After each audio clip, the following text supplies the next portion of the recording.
Hungry?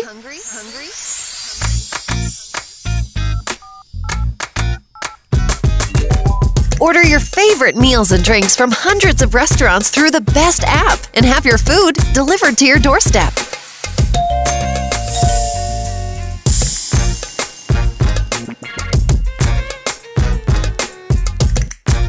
Download the Afri Delivery app now. But now I want to hear about the diversification into other products. So supermarkets, pharmacies, was it easier to go now? That's expansion, but expansion of. It wasn't as hard because first of all, the infrastructure is there. It's already set up. So it's just me adding different categories. But we had to change a lot of the UI, user interface, to accommodate that without looking at it like you're forcing it into a food delivery app. You see. So it transitioned people. They didn't notice that there was a change happening. The same thing when we added cement. People didn't see the shift. Cement. I get it. Cement is a big one. Cement is a huge transformation of your business. That's why we are here. Exactly. Cement moves you to millions, my friend. So then everything. So transitioning to that, it wasn't as hard. We just gave our time frame. Okay. Working late and can't make it to the supermarket? We've got you. Just download the Afri Delivery app on the Google Play or Apple Store, or visit afridelivery.com to order from your favorite supermarket. We will pick up your groceries and have them delivered to your doorstep. Download the app now.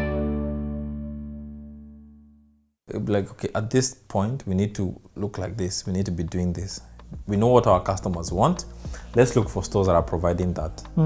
So our customers wanted to get things like insurance done, road tax done. They wanted to order from supermarkets. They wanted to order from pharmacies. You even went to a place of doing insurance. Yeah, we do insurance. Okay, what are the different products now that are on the app? A lot. Okay, no, just give me 5. We've got restaurants, we've got hardwares, we've got cement, we've got pharmacies, we've got services like insurance and so on. We've got dry cleaning. Insurance, let's say I want my car insurance. I can get it. It's very easy. From the app? Yeah, and we deliver it before the end of the day. Do you have a business that needs delivery services and access to more than 200,000 customers? Join Afri Delivery, the #1 e-commerce platform in the nation, featuring restaurants, supermarkets, butcheries, drinks, pharmacies and personal care, insurance policies, and much more. All this can be accessed on afridelivery.com or the Afri Delivery app. Courier, I'm seeing courier. Courier too is a huge part of our business. Yeah. Now it's doing well. So the departments I'm seeing here is restaurants, shops and services, supermarkets and groceries, pharmacies and healthy living, courier. Yeah. Want to send parcels, envelopes, or other goods? Try Afri Delivery Courier. Download the Afri Delivery app or visit afridelivery.com and select the courier option.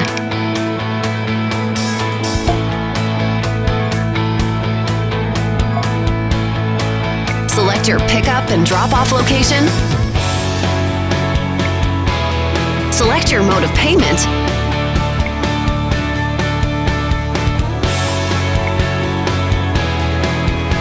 And confirm your order. Fast, simple, and reliable. Yo, this is impressive. Yeah. Is it different working with these people as compared to restaurants? Yeah, 100%. Different. Restaurants are fast-moving consumer goods. Some of those other things are not, but they are high-margin items. Yeah, and they open you to a different kind of clientele. Yeah. Advertising. Have you now kicked up your advertising? No. Organic. Oh yeah, I took a risk. So at some point in 2019, after Nando's joined, I went to JC Deco. You know JC Deco? No, I don't know. JC Deco is huge. These guys are on buildings, billboards and so on. Okay. So they came to me and said, "Oh, you and they deal with?" advertisement, billboards, and they've got billboards and digital billboards, traditional billboards. They told me, I want you to advertise. I asked them, how much is it? They told me it's about. So the contract was for 6 months, 200,000. 200 and something thousand kwacha, which is about back then $20,000, 2 million shillings.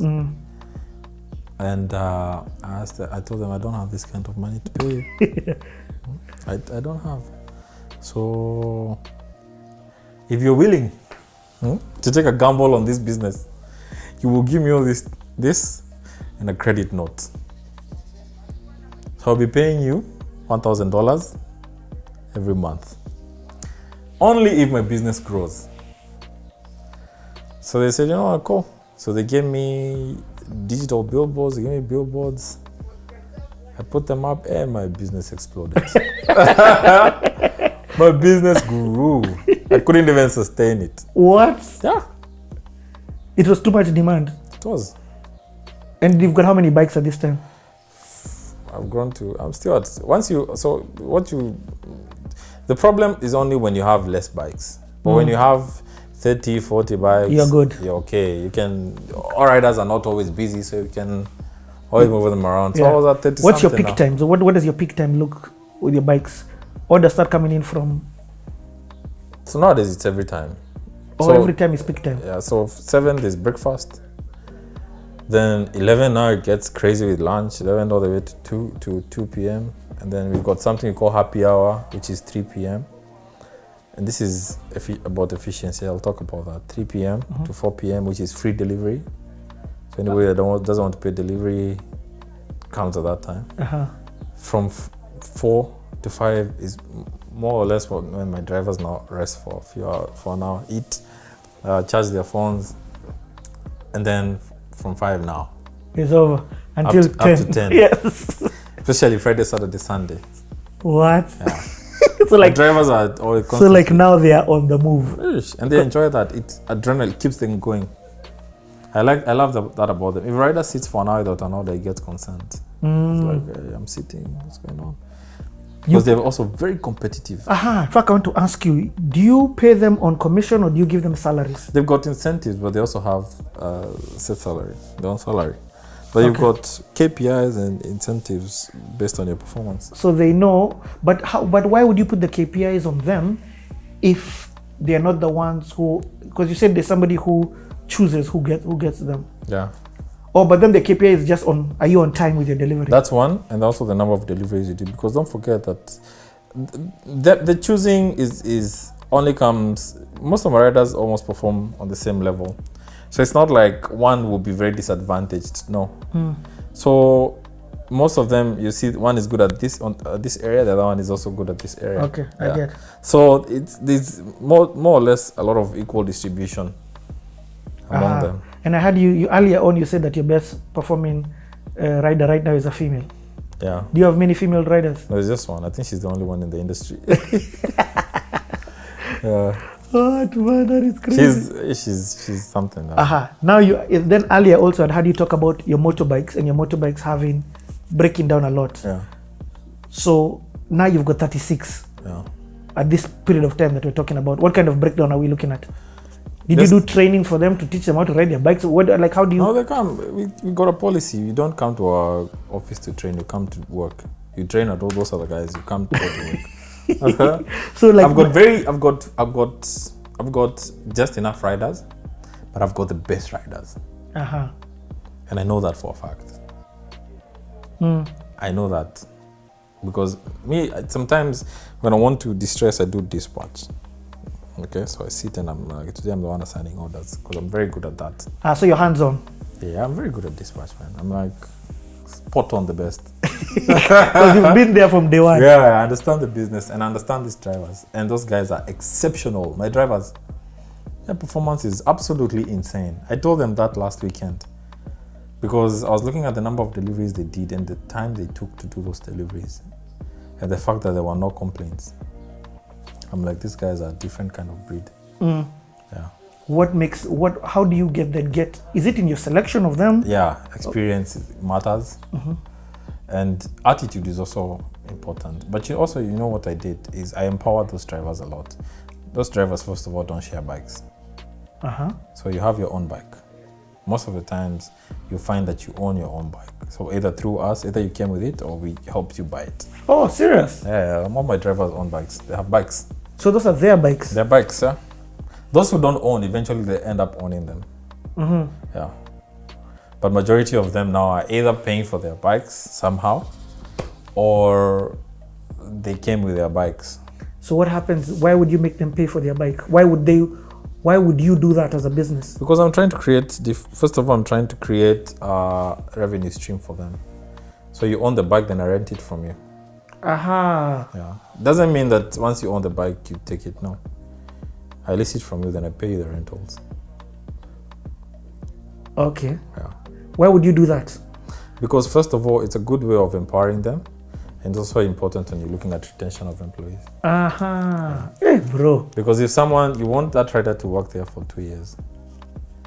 You don't want him to just leave without anything. So you guys have come to an agreement. I ask him, what do you want before you leave in 2 years? The guy will be like, I'd like to at least leave with my own bike. I'm like, okay, cool. So these are the terms. I'll buy the bike. I'll sell that bike to you at a discount, huge discount. Sometimes almost half price. Okay? You will work for it for 2 years. I'll give it back to you. I'll lease it from you. And I'll pay you a decent fee to lease it from you. And I'll even help you service it at some point. Because we've got an in-house mechanic. Okay, you have an in-house mechanic. Why did you get an in-house mechanic? Because first of all, so we've got one policy. We move. You keep it moving. We keep moving. And you can't keep moving if you're always having puncture issues. Understand? So we had to get one of the drivers. He was always very good at fixing the bikes, but he wasn't a good performer. So one day I asked him, instead of me firing you, do you mind transitioning to a mechanic? The guy was like, I'd love that. And now he's like, but that means he even comes on his off day without being asked. You must be so hands-on to the point where you're able to identify that. So whenever a bike has an issue, what happens? They have to tow the bike to the what? He will follow you to where you are. He's got his own bike for that purpose. He's got his own bike. It has pumps and tubes and everything, equipped to come and change and get you back on the road. That's funny. Yeah. Hey, okay. Man, this convo is so good. This convo is good. So, your revenues now. I'm not hearing you calling mom. You know, you've got an hour of conversation without saying mom's credit card. No, I've got revenues. I've got cash flow. But I also have a lot going behind the scenes that I don't know, which will come and explode later. There's a lot of scamming going on. There's a lot of overspending.